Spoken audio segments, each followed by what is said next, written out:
Hello beautiful people, it's your girl Prettychoice and you're welcome to my channel. How are you all doing? I hope you all are doing well.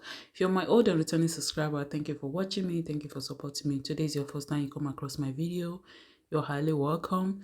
Kindly click the red button down below and subscribe. Turn on the notification bell whenever I post a new video, you will be notified. So guys, in today's video, we're going to be talking about this video that has gone viral all over TikTok where a white student have been asked what would happen if they live in a black neighborhood. So guys, I found it very interesting. So guys, so this video, I came across it and I decided to share with you guys. And to be honest, I was like, so you all actually need help from black people. So, okay, I will leave you guys to decide on this one. So guys, I won't review more details about this video, so I'm just going to leave you guys to enjoy the show and let me know what you think about this video by dropping down your comment below. And don't forget to like, share, subscribe. Keep watching me, keep supporting your girl. I'm coming with a new vibe every day. So guys, without further review, I will see you all in my next one. Bye. In a black neighborhood in need of help, or a black person in a white neighborhood in need of help? Would you rather be a white person in a black neighborhood in need of help, or a black person in a white neighborhood in need of help?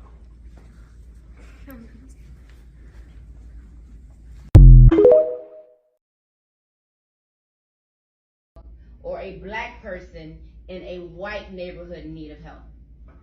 Oh my God, when I tell you I felt this in my soul.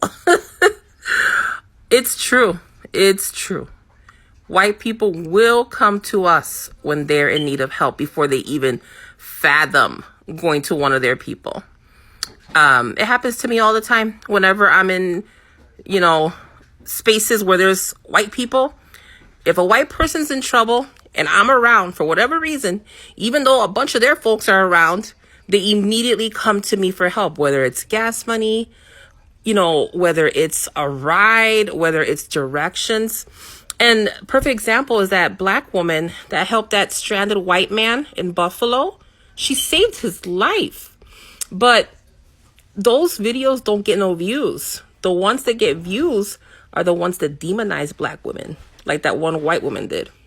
Rather be a white person in a black neighborhood in need of help? Y'all, it truly amazes me how we can be tortured, enslaved, raped, just victims of the most disturbing crimes against humanity from calm colored people. But we still, in modern society, can show them grace, can humanize them, can do our best to help keep them safe when they are a part of our communities. And I get how propaganda and I get how media works night and day to make black people look like predators and vicious people. But it's still wild to me that people can consciously still dehumanize us and know it and act like it's just the normal Tuesday. Like, Need of help, or a black person in a white neighborhood in need of help? I want y'all to go back and watch that video, because if you notice, everybody moved over to the side where they would rather be a white person in a black neighborhood in need of help than a black person in a white neighborhood in need of help. And that is very true. If you come to a black neighborhood and you see a white person in need of help, more than likely the black people are going to help them, regardless of what the situation is. We will help. I'm not going to say regardless of the situation, but we'll just say a white person in a black neighborhood will get more help than a black person in a white neighborhood.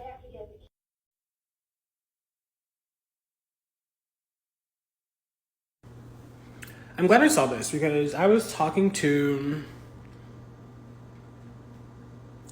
a black man yesterday, and his ass was like, oh, racism isn't as bad as it used to be.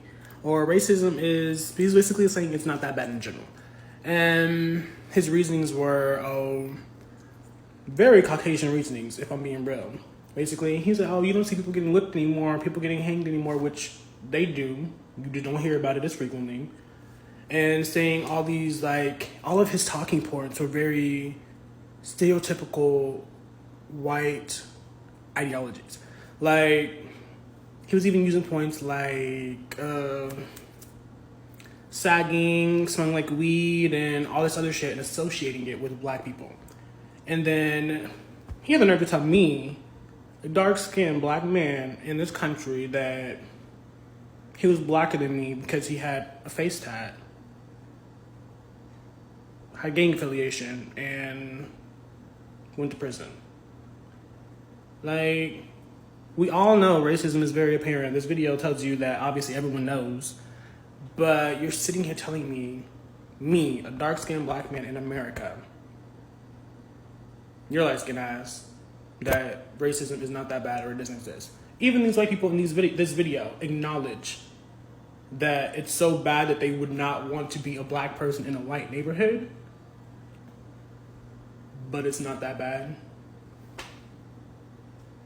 Racism is more than just being abused by Caucasians. Like, it's so much deeper than that. And the fact that him as a black person can't acknowledge that tells me that he's already too privileged at this point to recognize that even one, he has that privilege, but he also is being discriminated against and doesn't even realize it. Like, this country is so fucked up. A black person in a white neighborhood in need of help. Okay, so we're not going to pretend like we've never seen this before. We've seen this before. But what I want you to take away from this is that everybody knows. Everybody knows. If they were consciously able to make that decision, that they knew they would rather be this white person in this situation versus the black person in this, they know what's going on. So all this, oh, we need to be educated. I'm so sorry I didn't get enough education. They know. This is not, I've seen this since the 80s. I've seen this done. They know. If we know, they know. Quit explaining shit. A white person in a black neighborhood in need of help. So, how you doing? I do. I am. Hold on, I'll be right back. Okay, I had to brighten it up a little bit now. I deal with math, right? I mean, I'd love to say I'm intelligent because I am, but also math makes sense, right? So if you go into that video and look at the numbers in that room, right? And which decision they decided, which room was blank, the majority all went to the other side. That's not a coincidence. That says it's intentional and they know better. That's all. Be a white neighborhood in need of help or a black person in a white neighborhood. I'm so glad I saw this video because this is what the fuck I mean when I say they know. These white people be knowing. They know the advantage. They know the effects that they have. They know from a small age. They know their parents literally instill the entitlement in them. They know. And that's why I do not believe in white allies. Baby, you're not going to be my ally. Because at the end of the day, y'all be spending too much time trying to prove to us that you're on our side than actually out there telling your people to get the fuck back. And it's like, this video proves more than anything that they know. I'm going through it right now. We are black in a white neighborhood. And what that white man do? He came and fucked with our trash can that wasn't even on the curb. But he did not touch the white neighbor's trash can who throw her trash can in the street. In the street every week.